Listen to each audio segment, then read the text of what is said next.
Hello and welcome to Hot Topics Wednesdays.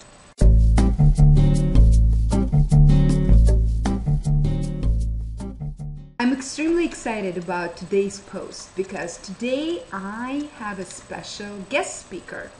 And this guest speaker is my friend and my co-author with whom we wrote together the Golden Climate and Distance Learning book. You probably heard about it. If you don't know anything about it, check out the video under this one. This is Dr. LaGanza. And Dr. LaGanza today is going to talk about a very hot topic, about the role of the teacher or a trainer online. You probably all heard that in our industry, the shift from being a sage on the stage or, like being a teacher-centered, trainer-centered classroom has moved to the guide on the side kind of role of a teacher online. Well, today, Dr. LaGanza and I are going to invite you to go even beyond the definition, beyond the guide on the side.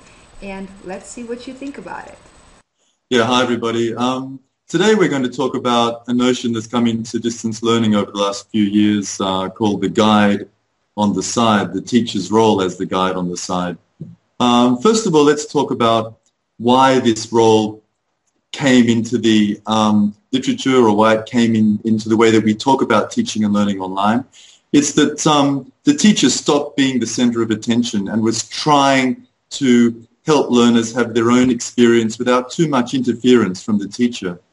But there are a few issues with having a role as a guide. First of all, if you're on the side, you're not engaging with your learners. You're not thinking, oh, I am engaged with my learners. You're more of a passenger, more of a spectator. So I think that we can really create much more of a learning atmosphere that's a rich learning atmosphere if we're not just on the side. And I think it's a much more satisfactory way of relating to human beings in general, of not just being on the side in a relationship, but being right in the middle, being involved, even if you're not doing something active at the moment. So let's think about a different way of talking about being a guide on the side. Now, the notion of being a guide is quite useful because you can be a negotiator, you can be a resource, and you can also point people in a certain direction if that seems to be where they want to go.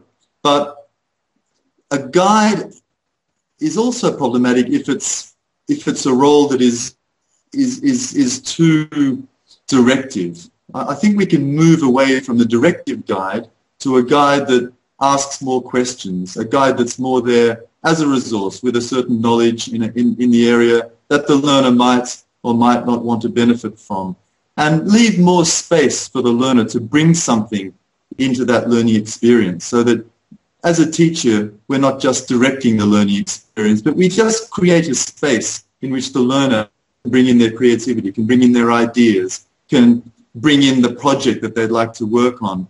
And also we can negotiate that. We can be a resource and we can talk about subject matter, we can talk about possible directions for a project, but also we can be a negotiator. And as a negotiator, we can negotiate all different kinds of dimensions of the learning process. We can negotiate how much a piece of work is worth, how long it's going to take, whom the person is going to do it with or not, is it individual or group work, what the person wants to explore in that work. Does that fit within the parameters of the course? That's where the joy comes in. That's where the enthusiasm comes in. That's where the motivation comes in, when the learner feels as though they're living creatively and directing their future in this course, directing their destiny, that they have a hand on where they're going, on their destiny. That's where that vibrant feeling comes from.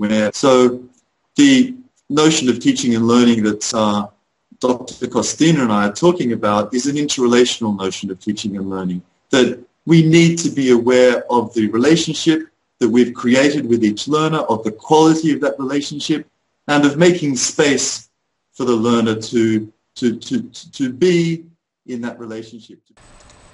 I hope you really enjoyed this post, and what I would like for you to do now is please express your opinion, show what you believe in. Did you agree, did you disagree, and please give us the reasons with this new kind of role of a teacher online. And stay tuned for the next week, because I'm going to cover a really interesting model created by Dr. LaGanza that's called interrelational climate, where you will see the most optimal climate for developing learner and teacher autonomy online. Don't forget to get our book on May 8th. If you like this video, please click like and share it with your network. If you're not on my list yet, come on over to www.wiredatheart.com. And please connect on Facebook, Twitter, LinkedIn, YouTube. The more the merrier. Have a wonderful day and conquer that distance.